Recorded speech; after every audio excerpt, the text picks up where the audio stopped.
Chào anh em thợ máy và các bạn nhé.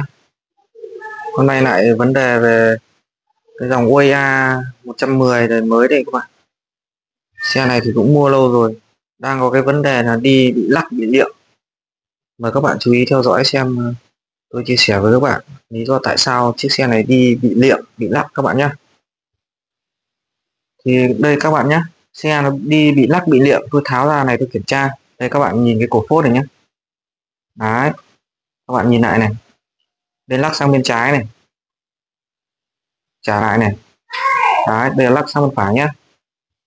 Đấy, rất là rít này. Đấy, mắc, thấy chưa? Rồi.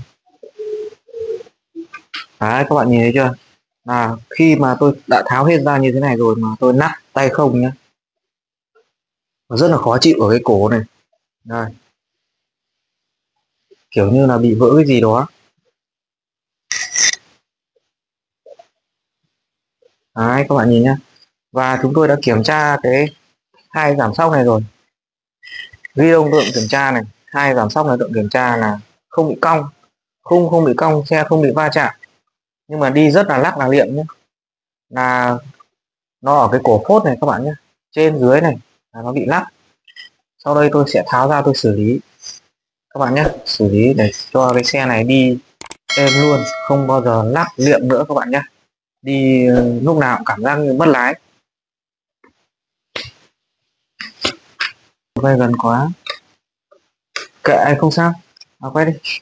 Hôm nay tôi sẽ xử lý cái chiếc xe này nhanh gọn thôi các bạn nhé.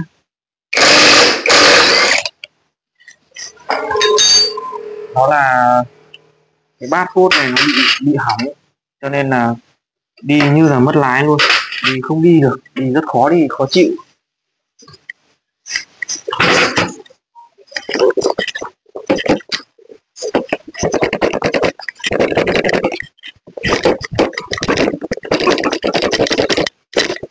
Để làm được cái bát phốt thì các bạn phải hạ cái phần này xuống. Đó, hạ phần này xuống rồi chúng ta sẽ bắn ra.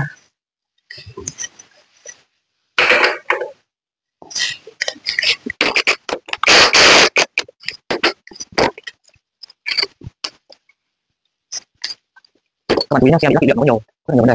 Một là không bị lắc bị liệm, hai là lúc các bạn bơm hơi đi bị lắc bị liệm, hoặc là vành bị đảo, hoặc là lăng hoa bị trùng quá, vành không đảo, lăng hoa trùng quá đi bị lắc bị liệm các bạn nhá. Đây là ở khu vực trước. Ở khu vực sau khi nào mà có chiếc xe nào có vấn đề như vậy tôi sẽ chia sẻ với các bạn sau.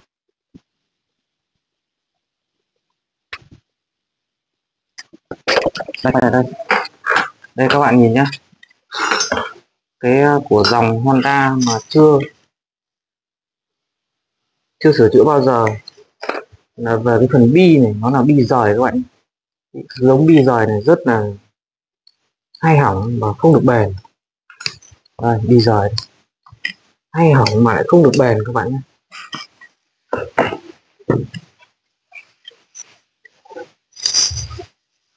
Đây các bạn nhìn cái bát trên này,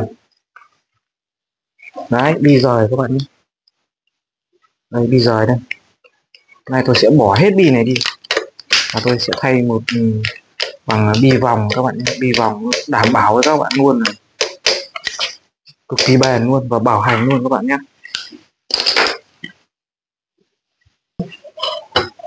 Tôi sẽ đóng cái sao một tí không dần, sẽ đóng cái này ra các bạn.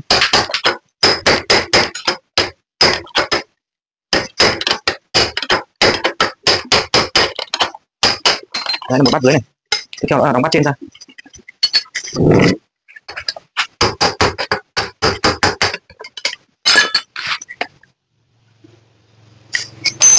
Đóng ra là cái bộ này là sau đó thì tôi thay cái bộ mới vào.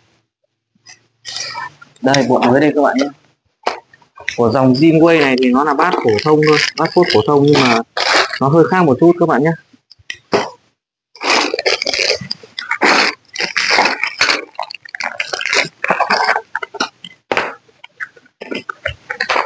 Đây giới thiệu cho các bạn.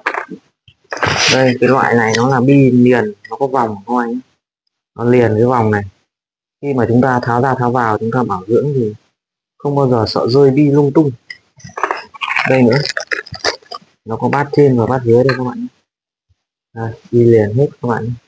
Thay bộ này đảm bảo Xe chạy ngon êm mà không mấy khi nó bị liệng xe đâu các bạn nhé, tại vì nó làm bi liền nó giữ hết rồi, các bạn hiểu ý không ạ? Sau đây mình sẽ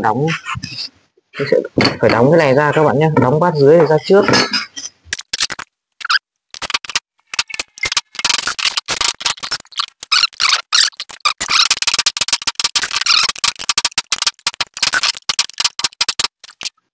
Đây cái bát cũ này, bát dưới bỏ đi và cho bát mới vào các bạn.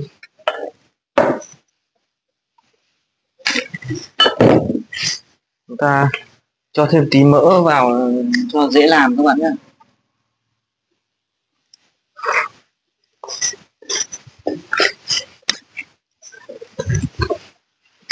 Đây, tôi xử lý cái vấn đề bị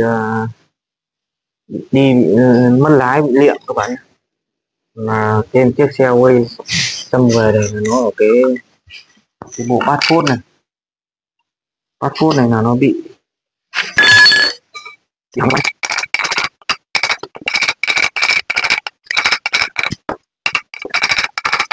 đóng vào, nó đơn giản như vậy thôi. Sau đó các bạn trả lại cái cao su này, cao su này nó ở bên dưới, các bạn trả lại cái cao su này.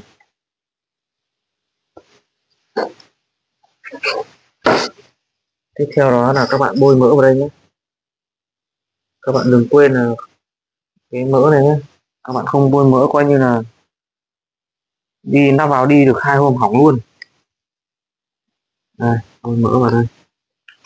Đó này, các bạn để ý nhé, cái vòng dưới này các bạn để úp, đây là ngửa không, đúng không ạ? Các bạn để úp như này, sau đó các bạn lại bôi mỡ tiếp.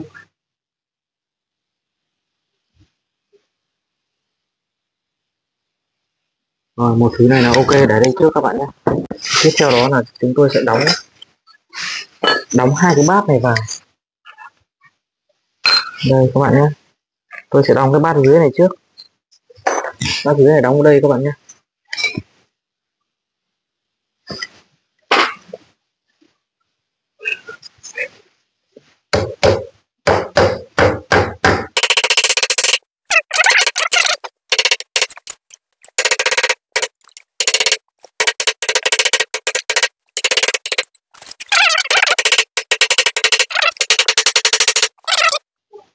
Nó bằng với cái miệng khung nha các bạn nhé, thì mới ok được.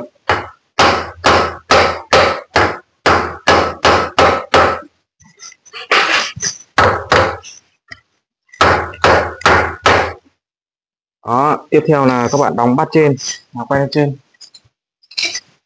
đây, đóng bát trên này các bạn nhé.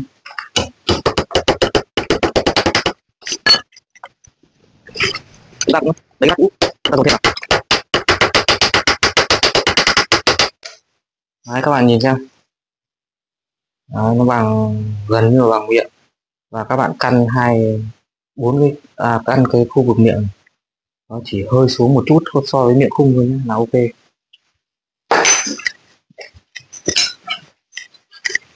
Sau đó thì chúng ta đóng bỏ cái bát dưới mà chúng ta vừa cấy vào xong, chúng ta vừa dồn vào cái bát mới vào, chúng ta đóng bỏ bát cũ đi nhé.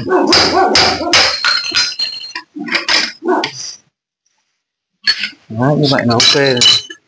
Tiếp theo nữa thì chúng ta sẽ bôi mỡ vào bát trên bát dưới các bạn nhé. Đây, ở dưới chúng ta cũng phải bôi mỡ này.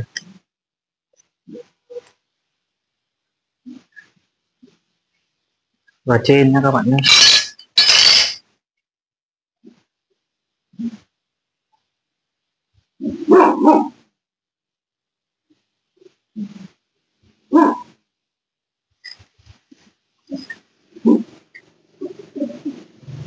Đây các bạn chú ý này, đây là vòng bi trên, vòng bi bát trên, vòng bi trên các bạn phải để ngửa, sau đó các bạn lại bôi mỡ vào.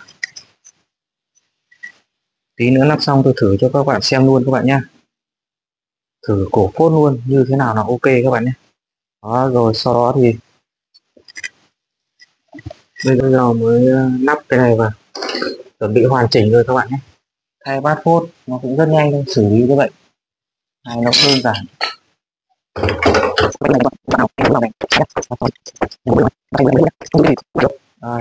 các bạn để ý nhé, quay gần đây này, các bạn nhìn hai miệng khác nhau này, mặt này khác và mặt này khác. Cái mặt nào nó nhẫn nhẫn, nó hình dãy bi, các bạn úp dưới, đúng chưa? Sau đó các bạn xoay. Tiếp theo các bạn ép nó trên này, làm phốt dễ không khó nhé, ép trên vào, sau đó tôi sẽ ép bằng lực, sau đó móc phốt tôi sẽ làm bộ này để các bạn dễ làm con súng với nó đủ đủ cả. Tôi dùng cái calibre 2 và móc phốt thôi. Đấy các bạn nhé, trước khi ép các bạn thử, các bạn thử thả phốt nhé, sau đó ép các bạn đuôi nhé, chúng ta ép dưới vào lực của đây, hơi hơi chạm chút, sau đó nó xuống này, đây ép trên vào, đây ép trên ép hết đuôi nhé, đây sẽ hết đuôi. Như vậy là ok. Khi mà ok rồi thì các bạn kiểm tra như này nhé, các bạn lắc lên, lắc đứng như này, các bạn hiểu ý không ạ? Lắc đứng như này, nếu như nó còn rơi các bạn, khi mà các bạn vào như này, nhắc lại với các bạn này, các bạn test trên này rồi các bạn kiểm tra ở đây, các bạn lắc đi lắc lại, lắc đứng như này nhé, kéo lên kéo xuống như này, đúng chưa ạ? Kéo lên kéo xuống như này, nếu thấy nó vẫn rơi các bạn siết lại như vừa nãy, chỉ các bạn siết. Như này là quá im rồi các bạn nhé. Bây giờ thử, tôi sẽ thử phốt cho các bạn xem này. Đây các bạn nhìn nhé, đây hơi vướng, đây nha các bạn nhé. Tự nó rơi này. Còn bên này thì vướng cái dây phanh, không còn thử bên này đâu, các bạn thử một bên được. Như thế này mới là ok các bạn nhé. Các bạn nghe lại này, các bạn lắc như này không còn rơi nữa, đúng chưa ạ? Lắc lên lắc xuống như này không còn rơi nữa. Sau đó các bạn thử, khi mà các bạn thả ngang này, nó tự trôi về đằng này hoặc nó tự rơi về đằng này mới là ok các bạn. Như vừa nãy tôi thử là nó đứng ở giữa luôn, đúng chưa ạ? Bây giờ tôi lắp vào cái đầu, tôi thử cho các bạn xem cho dễ hơn.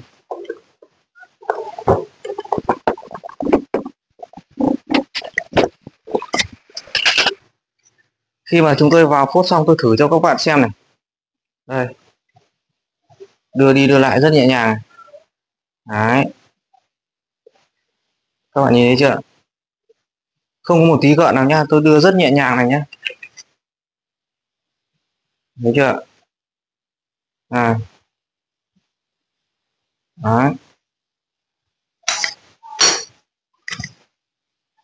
Đây là nó hơi căng cái này thôi, nó trôi đấy. Đấy các bạn nhé, tự trôi này, thấy chưa? Bên này nó vướng cái dây phanh, đây đung đưa đây. Sau khi mà đã hoàn thành rồi thì các bạn lắp bánh vào, các bạn chạy, đảm bảo với các bạn là không bao giờ có chuyện bị gợn tay lái các bạn nhé. Nó bị gợn tay lái, nó bị liệng là nó do cái bát phốt này. Đấy là trường hợp hôm nay trên chiếc xe Wayan 110 tôi chia sẻ với các bạn nhé. Còn nhiều trường hợp nữa là nó cong vành này, rồi thì vành đảo lan hoa trùng, thì có vỡ bi, rồi thì càng cong. Khi nào mà gặp những trường hợp đó tôi sẽ hướng dẫn cho các bạn xử lý các bạn nhé. Clip hôm nay tạm dừng tại đây. Bạn nào mà chưa đăng ký kênh thì mời các bạn vào đăng ký kênh nhé. Nhanh chóng vào đăng ký kênh để xem những video tiếp theo. Chúng tôi sẽ tiếp tục ra những clip khác dành cho tất cả các loại xe các bạn nhé. Hẹn gặp lại các bạn ở những video tiếp theo các bạn nhé. Chúng tôi sẽ dừng video tại đây.